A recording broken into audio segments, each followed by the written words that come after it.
Bismillahirrahmanirrahim. Assalamualaikum warahmatullahi wabarakatuh. Alhamdulillahi rabbil alamin. Wassalatu wassalamu ala al-mabawuthi rahmatan lil alamin. Nabiyina Muhammad wa ala alihi wa sahbihi wa man tabi'ahum bi ihsanin ila yaumiddin, amma ba'd.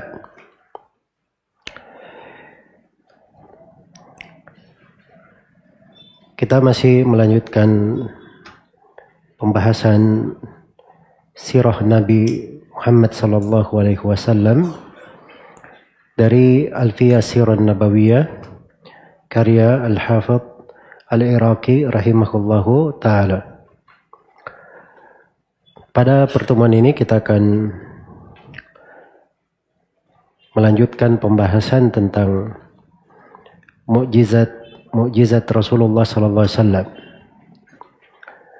Telah berlalu bersama kita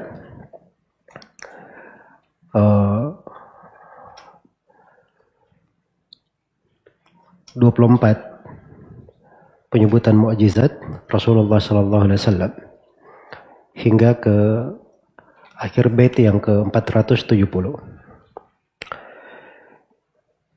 Di bait yang ke-471 diterangkan oleh Al-Hafidh Al-Iraqi rahimahullahu ta'ala, wa qala ikhbaran anis syaima'i qad rufi'at fi baglatin syahba'i himaruha aswadu hatta ukhidat ahda Abi Bakrin kama wusifat. Ini dari tanda kenabian yang ke-25. Nabi SAW pernah mengabarkan tentang seorang perempuan yang bernama Syaima. Dan Syaima yang dimaksud di sini, sebagaimana di dalam riwayat Abu Nuaim, adalah Syaima bintu Bukail al-Asdiyah. Ya. Dan penyebutan kisahnya juga datang di Mu'jam Al-Kabir karya Tabarani dan Dalailun Nubuwah karya Al-Baihaqi. Dan Syaima di sini bukan Syaima bintul Harith ya. Kalau Syaima bintul Harith itu adalah saudara perempuan Rasulullah sallallahu alaihi wasallam sesusuan. Saudara sesusuan Rasulullah sallallahu alaihi wasallam. Ya, Syaima bintul Harith As-Sa'diyah. Kalau ini Al-Asdiyah, Syaima ini. Jadi Nabi mengabarkan tentang Syaima. Syaima ini belum lagi datang ya. Tapi nanti kabarkan nanti bahwa ada perempuan namanya Syaima. Dia akan diangkat di atas bagla. Bagla itu perkawinan antara keledai dan kuda. Syahba. Warnanya warna kuda, warna baglanya, warna bigalnya percampuran antara putih dan hitam, tapi didominasi oleh warna hitam. Itu mana Syahba. Didominasi oleh warna putih. Jadi dia didominasi oleh warna putih, tapi ada kehitamannya. Dan beliau kabarkan bahwa perempuan ini khimaruha aswad. Dia memakai penutup wajah yang hitam. Pakai cadar hitam. Dan terbukti seperti yang dikabarkan oleh Nabi. Kejadian ini terjadi di masa Abu Bakar As-Siddiq radhiyallahu ta'ala anhu. Dan itu di dalam kisah yang berasal dari sahabat Khuraim ibn Uwais radhiyallahu ta'ala anhu. Iya. Ketika beliau sudah masuk Islam, beliau datang kepada Nabi sallallahu alaihi wasallam dan berkata, waktu itu dia mendengar dari Nabi sallallahu alaihi wasallam sebuah hadits bahwa nanti akan diperlihatkan kepada aku ada seorang perempuan bernama Syaima bintu Bukaila al-Asdiyah, dia di atas bagla Syahba. Iya. Dan dia itu tertutup dengan cadar hitam. Iya. Dan ini dikabarkan oleh Nabi Sallallahu Alaihi Wasallam di sebuah tempat. Maka kata Huraim, ya Rasulullah, kalau kami masuk ke tempat itu lalu kami temukan perempuan itu sebagaimana yang kau sifatkan, maka apakah boleh perempuan ini menjadi milik saya? Kata Nabi, hiyalak, itu menjadi milikmu. Iya. Itu didengar oleh beberapa orang sahabat. Dan terjadi kejadiannya, Khalid bin Walid yang memimpin pasukan waktu itu meminta bukti bahwa Nabi SAW berucap seperti itu. Itu ringkas kisahnya, bahwa Nabi kabarkan tentang Syaimah ini, dan subhanallah terjadi sebagaimana yang dikabarkan oleh Nabi SAW. Dan akan datang nanti kisah yang lain, kayaknya akan disebut oleh penulis terkait dengan Uwais Al-Qarni. Iya, seorang belum datang di masa yang akan datang, disebut oleh Nabi namanya, dan datang sebagaimana yang dikabarkan oleh Nabi Sallallahu Alaihi Wasallam. Hanya saja ini dari sudut riwayat perlu diperiksa kembali ya, karena di riwayat Abu Nuaim itu ada sekelompok orang yang dikatakan oleh Al-Haythami, beliau tidak mengenalnya dari sudut riwayat. Baik, kemudian berikutnya, ini mukjizat yang ke-26, tanda kenabian yang ke-26. Kemarin saya ingatkannya bahwa di awal pertemuan tentang mukjizat saya sudah terangkan, bahasa yang paling tepatnya itu tidak disebut mukjizat, tapi disebut apa? Ayah atau bayyinah atau dalil, tanda kenabian, bukti kenabian atau ayat kenabian. Ya, sebab mukjizat itu bahasa tidak dipakai dalam Al-Quran dan Sunnah, datang di kalangan orang-orang belakangan.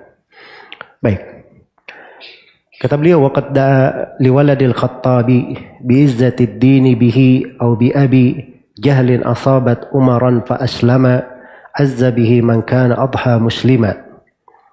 Ya, ini mukjizat yang ke-26. Nabi SAW pernah berdoa, waqad da'a, beliau pernah berdoa supaya memberi izzatuddin, menjadikan agama ini jaya dengan dua orang, salah satu dari dua orang, dengan anaknya Al-Khattab yaitu Umar, atau dengan Abu Jahal. Iya. Jadi Rasulullah berdoa agar supaya Allah Subhanahu wa taala menjayakan agama ini dengan keislaman salah satu dari dua orang. Ya, makanya di doanya itu di riwayat At-Tirmidzi dan Imam Ahmad, Allahumma a'izzal Islam bi ahabbir rajulaini ilaik bi Abi Jahlin wa bi Umar. Ya Allah, muliakanlah Islam ini, jayakanlah Islam ini dengan salah satu dari dua orang yang paling engkau cintai. Apakah itu Abu Jahal atau Umar? Ya, Nabi berdoa seperti itu, didengar oleh para sahabatnya. Apa yang terjadi? Asabat Umaran, maka doanya pun menimpa Umar ibn Al-Khattab. Ya, bacanya Umaran ya, harusnya kan tidak boleh di tasrif ya, Umar harusnya, tapi ini ikut wazan syairnya.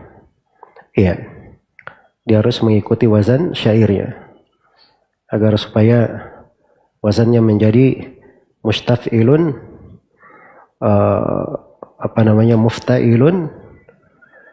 mufta'ilun, mafa'ilun. Ini di atas wazan Bahrul Rajas namanya. Baik, maka Umar ibn Khattab pun yang terkena doa itu, yang mendapatkannya. Fa aslama, mimnya di situ lilitlaq, maksudnya Umar masuk Islam, bukan alifnya itu lilitlaq, bukan alif bermakna dua ya, tapi untuk menyeimbangkan qafiyahnya. Maka Umar masuk Islam.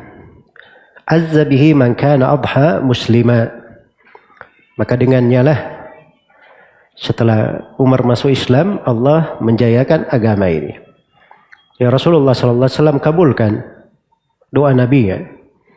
Dan ini terdapat keutamaan Umar bin Khattab. radhiyallahu taala anhu. Karena Nabi SAW berdoa minta dipilihkan salah satu dari dua orang untuk menjayakan Islam. Dan Allah memilih siapa? Umar ibn Khattab radhiyallahu anhu. Dan ini dari keutamaan beliau radhiyallahu anhu. Kemudian tanda kenabian yang ke-27, kata beliau, wali aliyin bidhihabil harri wal bardi lam yakun bidaini yadri. Ini terkait dengan Ali bin Abi Thalib. Iya. Nabi SAW pernah mendoakan untuk Ali. Didoakan apa? Supaya beliau tidak merasakan cuaca panas dan tidak merasakan cuaca dingin. Iya. Sehingga Ali pun tidak pernah kenal apa itu panas, apa itu dingin. Jelas ya? Baik, dan ini dalam sebuah hadits yang diriwayatkan oleh Al-Baihaqi. Iya. Disebut oleh Al-Manawi di syarah beliau. Jadi maksudnya bahwa di riwayat Al-Baihaqi itu disebutkan bahwa Ali itu didoakan oleh Nabi supaya tidak merasakan panas dan dingin. Maka Ali itu radhiyallahu taala anhu katanya di musim panas yang sangat panas sekali, dia malah memakai baju tebal. Baju apa? Baju tebal. Dan di musim dingin yang sangat dingin sekali, Ali hanya memakai dua baju yang tipis. Baju dalam dan baju luar yang apa? Yang tipis. Iya. Baik.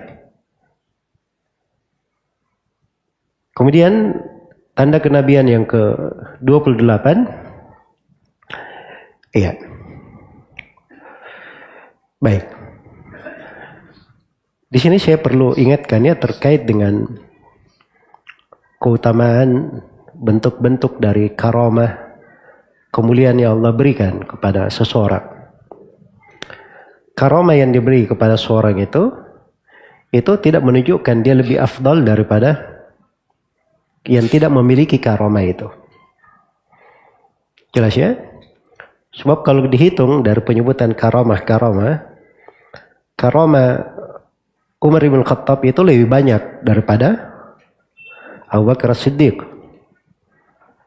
Ya, makanya kalau kita baca di buku-buku yang memuat tentang karamah-karamah para wali, ya, buku yang paling dekatnya itu yang dipegang oleh ahli sunnah, itu ada buku Dalailun Nubuwah karya Al-Baihaqi, disebut sebagian karamah sebagai tanda kenabian ya, sebagian sahabat pengikut Nabi didoakan oleh Nabi sesuatu terjadi sebagaimana yang dikatakan oleh Nabi sallallahu alaihi wasallam.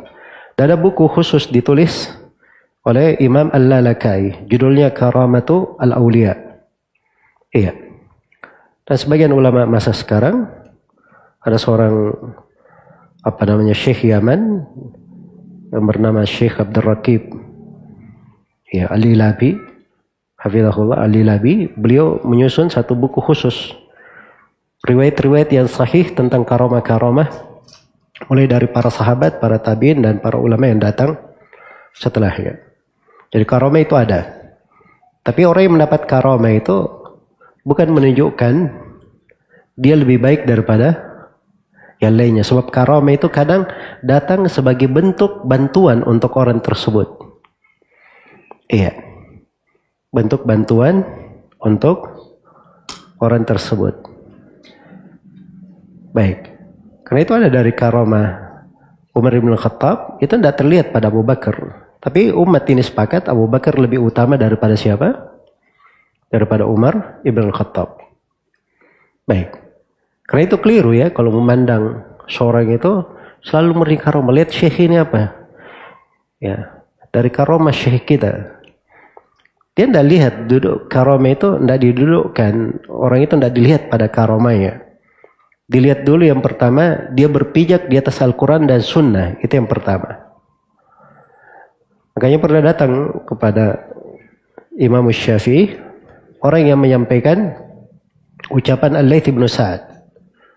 Al-Laits bin Sa'ad ini guru Imam Syafi'i, Imam negeri Mesir. Al-Laits bin Sa'ad berkata, kalau engkau melihat ada orang yang sholat di atas air, jangan kamu percaya dia. Sampai kamu dudukkan perkaranya di atas Al-Quran dan Sunnah. Iya. Ya sekedar dia terlihat Masya Allah punya kayak karoma sholat di atas air. Kata beliau jangan dipercaya. Sampai dudukkan perkaranya di atas Al-Quran dan Sunnah. Kalau orang ini kesehariannya mencoki Al-Quran dan Sunnah sesuai dengan jalan Nabi, itu baru dikatakan karoma. Kalau tidak, itu dari syaitan. Nah, begitu maksudnya. Begitu ucapan Laits bin Sa'ad sampai kepada Imam Syafi'i. Imam Syafi'i berkata kurang. Laits bin Sa'ad kurang. Harusnya bagaimana? Kata Syafi'i, kalau kamu lihat ada orang yang sholat di udara dan dia sholat di air, karomanya lebih hebat lagi. Ya, di udara dan di mana? Di air. Maka kata Imam Syafi'i, jangan kamu percaya dia sampai kamu dudukkan perkaranya di atas Al-Quran dan As-Sunnah. Ya begitu. Di masa dahulu orang-orang menilai karamah. Iya. Baik. Nah, itu ada sebagian dari orang-orang yang Allah berikan padanya karamah misalnya. Karena bentuk penjagaan Allah terhadapnya dia perlu pada saat itu. Misalnya ada sebagian ulama yang tertidur. Terus dia dijaga oleh ular yang menghalau hama-hama yang berada di sekitarnya. Ya.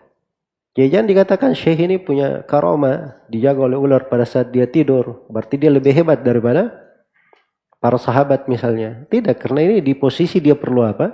Dia butuh. Ya. Untuk hal tersebut Allah muliakan dia dengan sesuatu.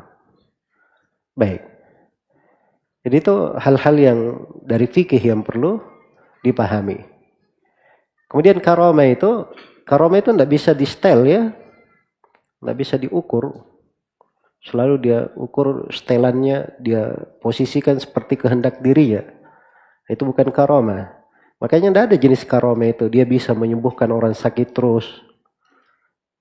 Memindahkan penyakit ke binatang. Itu bukan karomah namanya. Itu syaitan semuanya. Jelas ya? Kalau karomah itu tidak di tangannya. Bukan hal yang di tangannya. Dia minta kepada Allah, dia mohon kepada Allah. Ya.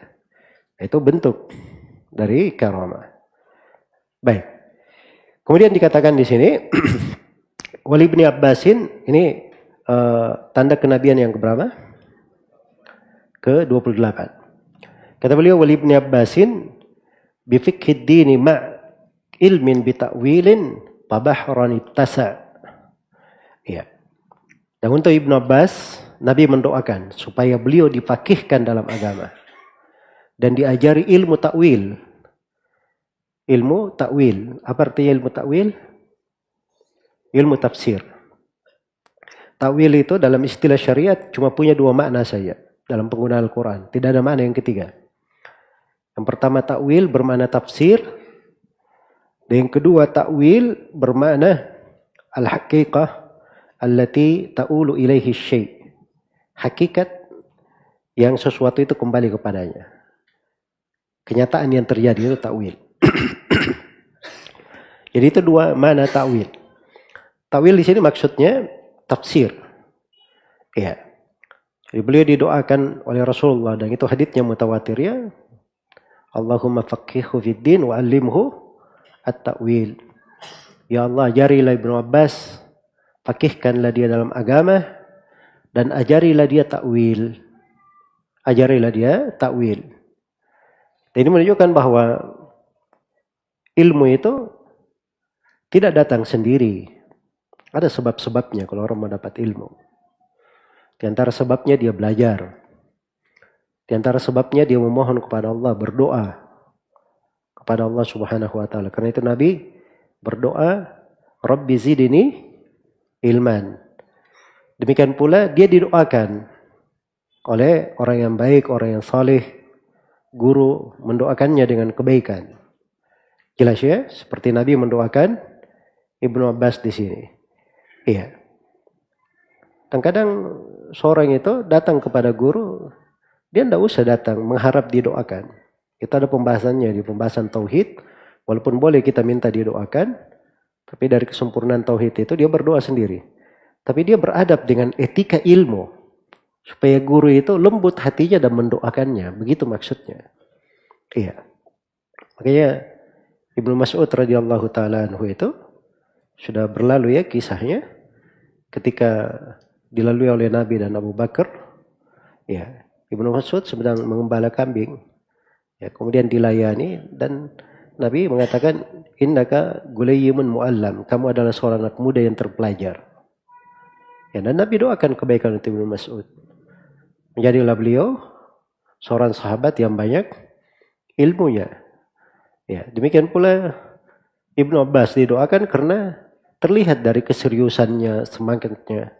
Anas bin Malik didoakan. Kenapa? Karena terlihat dia berkhidmat melayani Rasulullah SAW. Nah, seperti itu. Walaupun dia tidak meminta dari awalnya untuk didoakan, tapi dari perbuatannya membuat Rasulullah SAW mendoakannya. Baik. Maka Ibnu Abbas didoakan supaya faqih dalam agama dan punya ilmu dalam tafsir. Ya, dan ini juga menunjukkan bahwa ilmu tafsir itu ada ilmunya dipelajari. Ya. Seorang belajar bicara tentang tafsir Al-Quran itu bukan seenaknya saja, bukan dari akalnya. Sembarang dia tafsirkan. Tapi itu ada ilmunya. Ada ilmunya. Baik. Maka fabahran ittasa, Ibnu Abbas pun menjadi lautan yang sangat luas sekali. Jadi lautan yang sangat luas di dalam ilmu dan di dalam tafsir. Radhiyallahu taala anhu. Baik. Kemudian tanda kenabian yang lainnya, wa thabitin bi aishihi sa'idan hayatahu wa mautihi syahida fakana dha wa anasin bi kathratil mali bi kathrati al-mali wal waladi wa tulil muddati. Ini dua tanda kenabian ya. Ini yang ke-29 dan yang ke-30. Yang ke-29 tentang Thabit. Nama lengkapnya Thabit bin Qais bin Syammas radhiyallahu anhu. Beliau ini digelari sebagai khatibu Rasulullah sallallahu alaihi wasallam, juru bicara Nabi sallallahu alaihi wasallam. Iya. Jadi juru bicara Nabi. Ya, subhanallah ketika turun ayat tentang di awal surah Al-Hujurat itu, antah bapa amalukum antum la tash'urun, khawatir amalan kalian hancur dan kalian tidak menyadarinya. Maka Thabit bin Qais mengurung dirinya di rumah, menangis. Iya. Dia bilang, saya yang dimaksud di dalam ayat ini. Karena saya yang paling sering mengangkat suaraku di depan Nabi. Sebab dia juru bicara Nabi. Juru bicara kan kerjanya apa? Juru bicara. Ya. Dia mewakili berbicara kan begitu. Menyampaikan pesan dari Nabi. Makanya saya yang dimaksud dalam ayat. Saya ini penduduk neraka. Maka dia menangis di rumahnya. Maka melihat Thabit tidak pernah kelihatan. Nabi mengutus orang ke rumahnya. Menanyakannya. Iya. Ketika ditanyakan. Disebutkan hal tersebut. Maka Nabi berkata. Beritahu kepada Thabit. Bukan dia yang dimaksud. Dan beritahu kepada dia bahwa dia adalah penduduk sorga. Dia adalah penduduk sorga. Beliau ini dari sahabat yang dijamin masuk sorga. Radhiyallahu ta'ala anhu. Dan Nabi doakan Thabit bi'aishihi sa'idan, supaya beliau hidup selalu bahagia. Beliau hidup selalu bahagia. Hayatahu, sepanjang beliau hidup. Ya, selalu bahagia. Ya. Wa mautihi syahidan. Dan beliau juga doakan Thabit dengan kematian sebagai orang yang mati syahid. Jadi dari kematian, dari kehidupan diberi kehidupan yang paling baiknya, dari kematian diberi kematian yang paling baiknya. Baik, mati yang paling baik itu adalah mati apa? Mati syahid. Itu yang paling tinggi derajatnya. Iya. Jalan kematian itu banyak, bentuk kematian juga banyak, tapi namanya mati cuma satu. Ya, kalau tidak mati dengan pedang, dia akan mati dengan hal yang lain. Dia akan mati dengan hal yang lainnya. Maka Rasulullah doakan dengan hal yang paling tingginya sebagai orang yang mati syahid. Baik. Ini kata Al-Manawi disebutkan di dalam riwayat Ibnu Abdul Bar. Ya rahimahullahu ta'ala. Kemudian berikutnya yang ke-30 terkait dengan Anas bin Malik. Maka ada terjadilah untuk Thabit itu wa anasin bi kathrati al-mali wal waladi wa tulil muddati. Anas bin Malik didoakan supaya banyak hartanya, banyak anaknya, dan panjang umurnya. Panjang umurnya. Karena Nabi doakan, Allahumma akthir malahu wa waladahu wa barik fihi. Ya Allah, perbanyaklah hartanya, perbanyaklah anak-anaknya, dan berkahilah padanya. Maka Anas bin Malik pun hidup hampir 100 tahun. Hidup hampir 100 tahun. Iya. Dan beliau memiliki anak yang sangat banyak sekali. Anak yang sangat banyak sekali. Iya. Anaknya itu dikatakan anak dari anak kandungnya. Iya. Yang laki-laki saja itu disebutkan sekitar 120 orang. Anaknya. Ya. Istri paling banyak 4 ya. Jangan pikir macam-macam. Baik. Jadi ini Anas bin Malik dan didoakan hartanya banyak. Makanya Anas bin Malik berkata, saya menjadi orang Ansar yang paling banyak hartanya. Di kalangan orang-orang Al-Ansar. Ini tidak didoakan banyak harta saya, banyak anak. Tapi ditambah juga apa? Wa barik fihi, berkahi padanya. Itu yang penting sebenarnya. Banyak harta, banyak anak, kalau tidak ada berkahnya bagaimana? Ya. Kebahagiaan itu pada keberkahan. Yang sedikit saja dengan berkah bisa menjadi banyak. Apalagi yang banyak itu kalau diberkahi. Akan semakin banyak dan luas. Makanya hidup itu selalu kita cari ya keberkahan. Diperhatikan. Mohon berkah. Ambil sesuatu sedikit tapi berberkah. Pada hal yang halal. Perkara yang baik. Itu akan lebih luas manfaatnya. Baik. Kemudian dikatakan setelah itu oleh penulis rahimahullah, fi umrihi fa'asha nahwal mi'ati wa kana yu'ta nakhluhu fi sanati himlaini wal waladu li sulbin mi'atu min ba'di 20 dhukuran uthbitu. Ya, ini masih terkait dengan Anas ya. Maka dipanjangkan pada umur beliau, masa pada umurnya, maka beliau hidup sekitar 100 tahun dan pohon kurmanya dalam 1 tahun itu apa namanya? Pada setiap tahunnya itu jumlahnya himlaini. Ya. Berjumlah himlaini.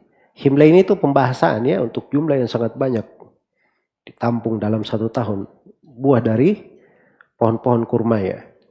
Dan anak kandungnya dari laki-laki itu disebut 120. Baik. Ini Anas bin Malik radhiyallahu ta'ala anhu. Kemudian setelah itu disebutkan tanda kenabian yang ke-31. Iya. Dan ini terkait dengan seorang lelaki yang masuk Islam atau mengaku Islam dan berperang bersama Nabi dan memerangi orang-orang kafir. Dikatakan waqala fi madda al-islam wa qad ghaza ma'ahu al-ida wa hama ma shiddatil qitali lil kuffari ma'ahu bi annahu min ahli an-nari fasaddaqa Allahu maqala sayyidi bi nahrihi li nafsihi amdal yadi. Ya, dan Nabi berkata kepada orang yang mengaku Islam.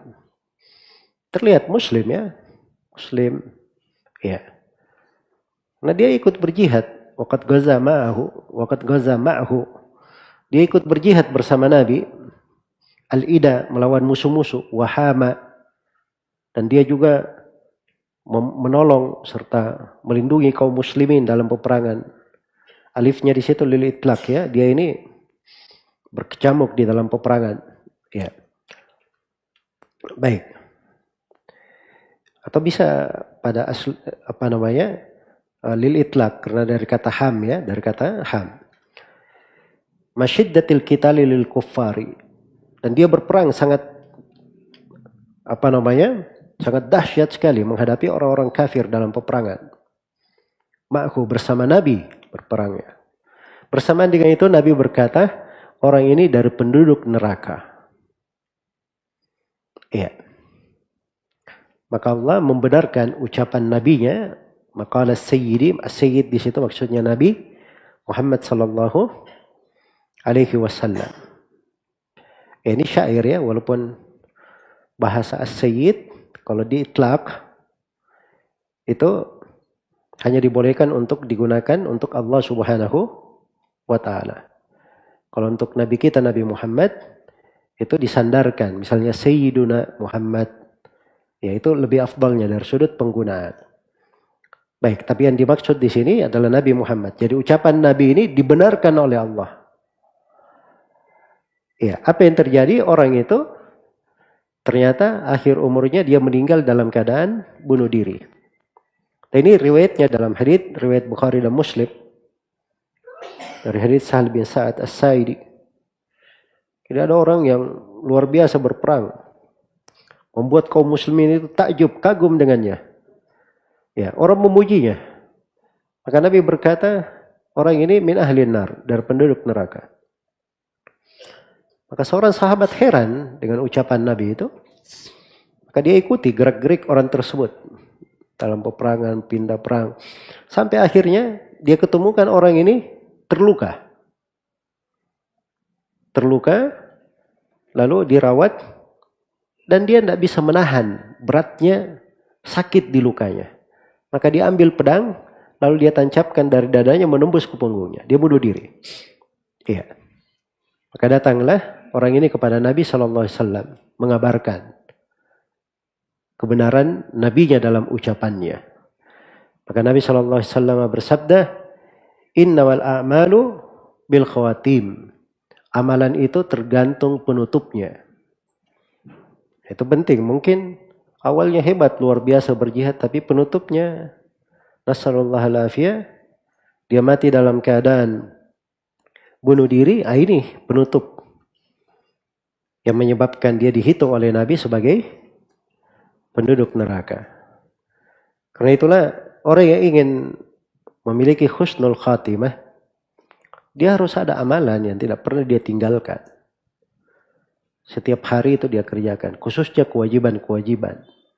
Jangan pernah berpikir libur sholat 5 waktu. Jelas ya? Nah, kewajiban saya, jangankan kewajibannya, yang sunnah saya, kalau dia ingin husnul khatimah, itu sebaiknya dia punya satu amalan sunnah yang tidak pernah dia tinggalkan. Yang tidak pernah dia tinggalkan. Jadi kaidah hidupnya, itu prioritas dalam hidupnya. Silahkan mau di pintu apa saja. Sebagian sahabat ada yang tidak pernah tinggalkan sholat malamnya. Sebagian sahabat ada yang tidak pernah meninggalkan 12 sunnah rawatib selama dia hidup.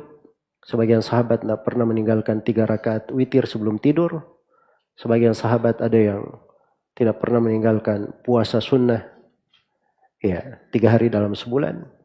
Ya, itu berjalan di tengah para salaf rahimahumullah. Jelas ya? Nah, subhanallah, dari kebaikan guru kami Syekh Abdullah bin Abdul Aziz ibn Aqil rahimahullah, beliau itu tiap bulan ke Mekah umrah di tanggal 13, 14, 15. Iya. Puasa Ayyamul Bid, dan beliau mengajar. Ya. Nah, itu berjalan sampai beliau meninggal rahimahullah. Padahal umurnya sudah mendekati 100 tahun. Umurnya sudah mendekati 100 tahun. Ya, disebutkan dari Umar bin Khattab bahwa beliau malah di umur ketika sudah lebih tua, Umar itu sholat puasa sunnah setiap hari. Puasa sunnah setiap hari. Ya, karena keyakinan mereka itu bahwa amalan tergantung pada apa? Pada penutupnya. Iya, pada penutupnya. Baik. Jadi ini diantara mana yang indah terkait dengan kisah ini. Baik, di tanda kenabian yang ke-32 dikatakan di sini, wa kana min utbatin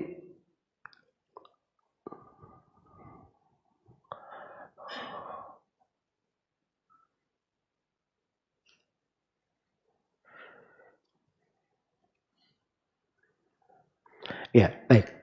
Wa kana min utbatin bin ibni Bilahad adan lahu da'a alaihi pawajab. Ini agak repot dibaca sedikit ya. wa kana min Utbati ibni Lahab. Jadi asalnya min Utbati ibni Abi Lahab. A-nya tidak dibaca di situ karena mengikuti wazan syairnya. Utbatin harusnya Utbati ibni, Utbata harusnya, tapi jadi Utbatin, kemudian dikasih nun di situ disambung. Utbatin ibni, ya, ibni Bilahab. Wa kana min Utbati ibni Bilahab adan lahu da'a alaihi pawajab. Yusallitullahu alaihi kalban qatalahul asadu qatlan sa'ba. Ya. Baik. Ini terkait dengan kejadian antara beliau sallallahu alaihi wasallam dengan Utaibah bin Abi Lahab. Ya, namanya itu begitu, Utaibah bin Abi Lahab. Jadi Utaibah bin Abi Lahab ini dia pernah meludahi Nabi sallallahu alaihi wasallam. Maka Nabi sallallahu alaihi wasallam mendoakannya dan terjadi sebagaimana yang didoakan oleh Nabi sallallahu alaihi wasallam. Nabi mendoakan supaya dia nanti diserang oleh seekor anjing. Iya. Seekor anjing dari anjing-anjingnya. Ya, maksudnya dengan bahasa anjing begitu. Ya, dan terjadi kejadian tersebut. Ya, dia dibunuh seperti makhluk seperti anjing, itu dibunuh oleh apa? Singa. Ya. Dengan dicabik-cabik sangat dahsyat sekali. Yaitu kejadiannya di Zarqa, di Yamama. Baik. Jadi ini kisah disebutkan oleh Abu Nuaim dan selainnya. Kemudian tanda kenabian yang ke 32. Kata beliau, waqad syaka lahu quhutal matari. Ya. Syakin ataku wahwa fawqal mimbari. Farafa al-yadaini lillahi wama qaza'atun wala sahabun fis sama. Fatala'at sahabatun wantasharat. Fa'umtiru jum'atan tawatarat. Hatta syaka lakum kita'as subuli. Fa'aqla'at lamma da'allah al-ali. Ya. Ini terkait Nabi minta doa diturunkan hujan. Jadi orang-orang mengeluh kepada Nabi tentang paceklik keringnya hujan. Syakin ada yang mengeluh. Dan ini kejadiannya Nabi SAW di mimbar Jumat. Ya. Waktu itu pada khutbah Jumat, maka ada yang mengeluh kepada Nabi SAW. Ya. Maka dia mendatangi Nabi dan beliau sedang ada di atas mimbar Jumat, maka Nabi mengangkat kedua tangannya. Atau Nabi mengangkat kedua tangannya itu enggak ada sama sekali awan, tidak ada mendung, tidak ada terlihat apa-apa di langit. Tapi setelah Nabi SAW mengangkat kedua tangannya, maka muncullah mendung. Iya. Muncul awan. Jadi waktu itu awan pun tidak kelihatan ya. Muncul awan dulu. Kemudian semakin banyak. Lalu mendung. Kemudian turun hujan. Turun hujan selama 1 Jumat. Ya, coba dibayangkan ya. Selama 1 Jumat. Kita saja di Indonesia ini banyak pepohonan. Kalau 1 pekan saja hujan tidak pernah berhenti. Masya Allah ya. Sudah banyak masalah kita. Ya. Apalagi di negeri padang pasir seperti itu. Ya saya ingat dulu di pondok di Yaman itu. Kita hujan di pondok sebentar aja. Tapi nggak lama setelah itu banjir semua di sekitar pondok. Dari mana hujannya? Dari atas gunung sana. Jadi hujannya itu turun semua. Karena kita pondoknya di lembah. Akhirnya banjir semuanya. Ya. Lembah-lembah yang biasanya kita duduk di situ belajar. Nah, akhirnya nggak bisa belajar. Gara-gara banjir. Jelas ya? Itu hujan sebentar. Ini 1 pekan turun hujan. Akhirnya datang lagi orang ini mengadu. Sebelumnya datang mengadu kurang hujan, sekarang datang mengadu apa? Kebanjiran. Ya sudah terputus jalan-jalan. Minta kepada Nabi supaya didoakan, hujannya diangkat. Maka Nabi pun berdoa kepada Allah, terangkat hujannya. Jelas ya? Jadi Rasulullah SAW beliau berdoa supaya turunkan hujan. Turunlah hujan. Setelah itu, setelah hujan kemana-mana, banjir terputus jalan-jalan, mereka pun datang lagi kepada Nabi. Minta supaya hujannya dipindahkan.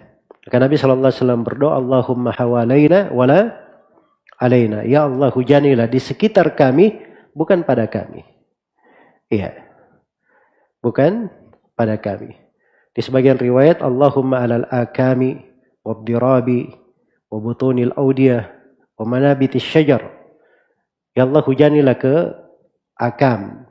Akam itu bukit-bukit. Ke dirab. Dirab itu lereng-lereng gunung. Dan ke perut-perut lembah. Atau di tempat-tempat tumbuhnya pohon. Di tempat-tempat tumbuhnya pohon. Jadi doanya itu tepat sasaran. Memang hujan kalau turun di situ aman. Jelas ya? Itu akan aman. Maka didoakan oleh Nabi, maka hujan itu berpindah. Ya, ini dari tanda kenabian beliau sallallahu alaihi wasallam. Baik. Ini pelajarannya bahwa seorang itu di kondisi apapun jangan dia berputus asa. Dari doa kepada Allah. Nah, dapat air, berdoa kepada Allah, turunkan hujan. Banjir, berdoa kepada Allah supaya air itu diberikan pada sekitar kita. Jelas ya? Baik. Kemudian di mukjizat yang ke, tanda kenabian yang ke 34. Kata beliau rahimahullahu ta'ala, wa at'amal alfa zaman al-khandaqi min duni sa'in wa buhaimatin baki ba'dan sirafihim anit ta'ami aktsaru mimma kana min ta'ami kadaka qad at'amahum min ghairi tamri atat bihi jariyatun fi sugri. Ini dua kejadian ya. Ini tanda yang ke apa namanya? Yang ke-34 dan ke-35.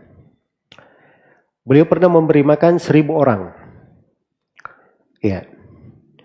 Beliau pernah memberi makan 1.000 orang. Maksudnya 1.000 orang dari sahabat yang bersama beliau di perang Khandaq. Kejadian di perang Khandaq. 1.000 orang yang diberi makan dari mana? Min duni sa'in. Hanya dari gandum kurang dari 1 so'. 1 so' itu 4 mud. 4 mud 2 telapak tangan orang biasa. 1 mud begini. Jadi 1 so' 4 kali 2 telapak tangan. Ya, sekitar 2,4 kilo. Sampai 3 kilo antara itu. Jelas ya? Baik. Jadi makanannya kurang dari itu. Terus dagingnya dari buhaima. Buhaima itu hewan kecil. Karena dia cuman anak domba. Cuma anak domba. Jelas ya? Dan ini kejadiannya dalam hadits Jabir riwayat Bukhari dan Muslim. Jadi 1.000 orang sahabat di perang Tabuk ini semuanya makan cuma dari situ saja. Hanya dari situ saja. Iya. Terus apa yang terjadi setelah itu? Baqiya ba'da sirafihim anit ta'ami aktsaru mimma kana min ta'ami. Setelah semuanya makan 1.000 orang, ya, ternyata makanan yang dimakan tadi masih tersisa. Bahkan sisanya lebih banyak daripada awalnya. Jelas ya? Ini dari contoh bagaimana Allah memberi kecukupan kepada Nabi dan para sahabatnya. Makanan itu menjadi banyak. Ya. Baik. Ini satu kejadian ya. Dan ini tanda ke-34. 4. Yang ke-35 ini juga di perang Khandaq. Iya. Kata beliau, wa kadzaka qad at'amakum min tamri. Demikian pula pernah beliau memberi makan kepada pasukan itu di perang Khandaq dari korma. Atat bihi jariyatun fi sugri. Yang dibawa korma ini dibawa oleh seorang anak perempuan. Iya, anak perempuan yang masih kecil. Anak perempuan yang masih sangat muda umurnya. Ya, anak perempuan ini adalah putri dari Bashir bin Sa'ad. Saudara perempuan An-Nu'man bin Bashir. Baik. Jadi kejadiannya diriwayatkan oleh Abu Nuaim. Dan waktu itu katanya, para sahabat malah jumlahnya 3.000 orang. Mereka semuanya makan dari korma itu dan semuanya kenyang. Semuanya kenyang. Baik.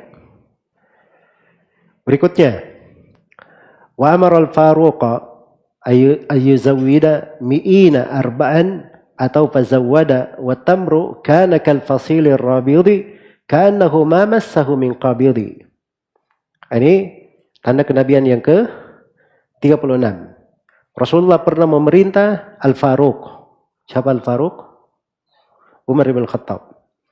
Agar supaya Umar bin Khattab memberi perbekalan kepada 400 pasukan berkuda. Jadi ada 400 pasukan berkuda datang kepada Nabi SAW, maka Nabi perintah kepada Umar supaya beri perbekalan untuk 400 pasukan ini.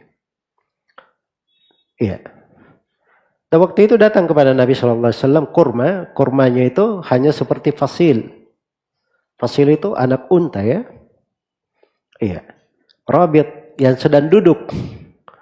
Jadi kormanya seperti anak unta sedang duduk. Maksudnya dia sedikit. Ya, apa cukupnya untuk 400 orang? Jelas ya? Kalfasil. Iya. Kata fasil ini bisa diartikan ini juga apa namanya? Kambing. Kambingnya anak kambing. Duduk lagi. Jadi jumlahnya sedikit. Ternyata dibagi korma itu ke 400 pasukan cukup untuk semuanya. Sampai ka'annahu ma massahu min qabid. Sampai korma itu seakan-akan belum pernah disentuh. Tapi ini sudah dibagi semua, kormanya masih sama. Iya. Baik, kejadian lain semisal dengan ini. Iya. Ini tanda kenabian yang keberapa? Ke-37. Kata beliau, kadaka aqrasu syairin ju'ilat min tahti ibti anasin fa'akalat jama'atun minha thamanuna wa hum qad syabi'u wa huwa kama atalahum. Ya. Baik. Demikian pula biji-biji jelai, syair. Ya. Sis gandum ini ya, syair. Itu dijadikan di bawah ketiaknya Anas bin Malik. Jadi biji-biji gandum sedikit. Saking sedikitnya disimpan oleh Anas di mana? Di bawah ketiaknya oleh Anas. Ya, saking sedikitnya. Baik. Maka Nabi SAW memberi makan 80 orang dari sahabat. Iya. Dan mereka semua yang makan itu kenyang dari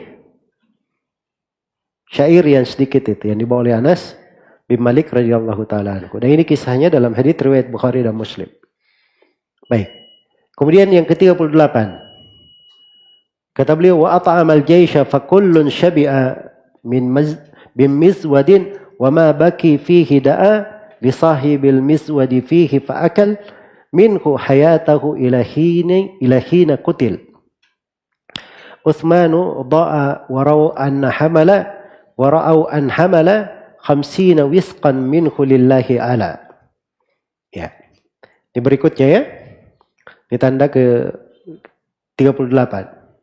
Nabi SAW pernah memberi makan satu pasukan sampai mereka kenyang. Ya. Dan ini makanannya berasal dari sebuah wadah, tempat penyimpanan makanan. Ya. Maka wadah ini Ya, wadah ini tersisa masih makanan di situ. Maka Nabi doakan wadah ini untuk pemiliknya supaya Allah berkahi wadah ini untuk pemiliknya. Ya, dan ternyata wadah itu milik siapa? Abu Hurairah radhiyallahu taala anhu. Maka sepanjang Abu Hurairah hidup, di masa hidup Nabi, Abu Hurairah kan hidup ya di masa hidup Nabi sampai ketika Utsman radhiyallahu taala anhu terbunuh. Ya. Sebenarnya Abu Hurairah masih hidup setelah itu sampai ke masa Muawiyah ya. Ya. Masih hidup Abu Hurairah. Tapi ini wadah ini, tempat makanan ini itu didoakan oleh Nabi, maka terus keluar makanan darinya. Abu Hurairah terus makan dari wadah itu. Ya. Terus makan. Di masa hidup Nabi, di masa hidup Abu Bakar, di masa hidup Umar. Coba hitung berapa tahun itu. Sampai di masa Utsman bin Affan radhiyallahu taala anhu terbunuh, wadah itu hilang. Ya. Jadi wadahnya hilang. Baik. Nah, setelah hilang, maka barulah terputus dari apa yang Abu Hurairah mengambil darinya radhiyallahu taala anhu. Jadi itulah fitnah-fitnah ya. Ini Utsman radhiyallahu taala ketika terbunuh keributan sampai rumah Abu Hurairah dicuri gara-gara itu. Di kejadian itu. Iya, nasallallahu alaihi. Kemudian yang terakhir di sini tanda yang ke-39 terakhir untuk kita jeda salat dulu. Tanda yang ke-39 dikatakan di sini warau an hamala 50 wisqan minhu lillahi ala. Ya, mereka meriwayatkan, maksudnya para ulama meriwayatkan bahwa Abu Hurairah itu pernah membawa dari wadah tersebut 50 wisqan, 50 wasak ini ya, 50 wasak. Ya, satu wasak itu isinya 300 sok. Satu wasak. Isinya berapa? 300 sok. Jadi dari wadah itu pernah di sebuah riwayat Abu Hurairah memenuhi tempat yang berisi 300 sok, itu jumlahnya sebanyak 50 wasak. Jadi keluarkan dari wadah tersebut. Nah, itu di dalam sebuah peperangan jihad fisabilillah yang disebut oleh penulis di sini. Itu haditsnya diriwayatkan oleh Imam Al-Baihaqi sebagaimana dalam keterangan Al-Manawi rahimahullahu taala. Ya, banyak dari riwayat-riwayat di sini memang saya tidak terlalu memperjelas ya tentang keabsahan riwayatnya dari sudut periwayatan karena makna-maknanya itu makna umum yang bisa diterima masuk di dalam kaidah-kaidah syariat di pembahasan-pembahasan yang seperti ini.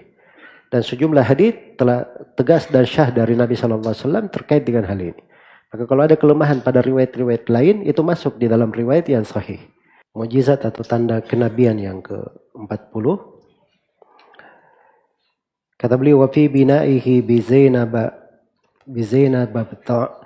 wa fi bina'ihi bi Zainab it'ama khalqan kathiran min ta'amin quddima ahdat lahu ummu Sulaimin rufi'a min bainihim wa huwa kama qad wudi'a. Iya. Ini terkait dengan ketika Rasulullah sallallahu alaihi wasallam telah tinggal bersama Zainab bintu Jahash. Iya. Radhiyallahu anha. Jadi acara pernikahan itu Nabi memberi makan orang-orang yang sangat banyak. Dan orang-orang yang sangat banyak ini beri makan dari mana? Dari sebuah makanan yang dihadiahkan oleh Ummu Sulaim. Ummu Sulaim ini ibu Anas bin Malik radhiyallahu ta'ala anhu. Nama beliau Sahla bintu Milhan. Ya. Jadi ada sebuah makanan dari Qas'ah dihadiahkan oleh Ummu Sulaim untuk Nabi. Maka Nabi SAW memberi makanan itu untuk sejumlah sahabat yang datang tamu-tamunya. Ya, dan mereka semuanya makan dari makanan tersebut. Kemudian setelah itu makanannya diangkat karena mereka semua telah kenyang. dan ternyata makanannya masih seperti di kondisinya yang semula. Masih di kondisi yang semula. Baik. Kemudian yang ke-41 dikatakan di sini, wal jaishu fi yaumi Hunainin itrumu minhu biqatbatin turabin khuzimu wa anzalallahu fihi kitaba wa amtala'at a'yunuhum turaba. Iya. Ini kejadian di perang Hunain. Ketika Rasulullah SAW melempar orang-orang kafir dengan segenggam tanah. Ya, dengan segenggam tanah. Kemudian Nabi berkata, syahatil wujuh. Hinalah wajah-wajah itu. Maka orang-orang kafir pun dipenuhi mata-mata mereka dengan tanah. Akhirnya mereka terkalahkan dari awal hingga akhirnya. Iya. Itu kisah yang dimaksud. Ini kisah Allah turunkan sebuah ayat, maksudnya sebuah kitab Al-Quran dibaca, ya, terkait dengan hal tersebut. Yaitu ayat di surah Al-Anfal. Wa ma ramaita id ramaita walakinnallaha rama. Ya, tidaklah engkau melempar saat engkau melempar, tapi Allah lah yang melemparkannya kepada mereka. Baik. Jadi ini semuanya dari tanda kenabian beliau sallallahu alaihi wasallam dikuatkan oleh Allah Subhanahu wa taala. Kemudian yang terakhir, dan ini yang ke-42, kata beliau, kadat turabu fi ru'usil qaumi qad wada'ahu wa lam yarahu minhum ahad. Ya, demikian pula tanah beliau letakkan di atas kepala-kepala para pentolan Quraisy. Ya. Dan tidak seorang pun di antara mereka yang melihatnya. Baik. Jadi tatkala pentolan Quraisy ini berkumpul di rumah Nadwa, mereka berkumpul untuk membunuh Nabi sallallahu alaihi wasallam. Iya. Maka mereka menunggu datangnya Nabi sallallahu alaihi wasallam keluar dari pintu beliau. Ya, mereka sudah menyiapkan pedang-pedangnya. Sudah menyiapkan pedang-pedangnya. Maka Nabi SAW keluar, kemudian meletakkan tanah di atas kepala setiap dari mereka. Dan tidak seorang pun yang melihat Nabi SAW. Jelas ya? Baik. Ini kejadian disebutkan oleh penulis rahimahullahu taala di sini sebagai tanda kenabian yang terakhir. Jadi semuanya ada 42. Ini bukan pembatasan ya, ini dari ringkasan yang dicatat oleh Al-Iraqi rahimahullahu taala. Sebagaimana yang telah saya sebutkan bahwa ada buku-buku khusus ditulis oleh para ulama di dalam hal ini. Iya. Kemudian di akhir bait syair beliau katakan wa kam lahu mim mu'jizatin bayyinah tadhiqu anhal kutubul mudawwanah. Betapa banyak mukjizat jelas bagi Nabi sallallahu alaihi wasallam. Sempit buku-buku untuk menulisnya. Maksudnya buku-buku yang menulis tentang hal tersebut sangat banyak sekali. Iya, sangat banyak sekali. Baik. Selesai dari pembahasan mukjizat Rasulullah SAW, dan dengan ini kita cukupkan untuk tema kajian pada malam hari ini.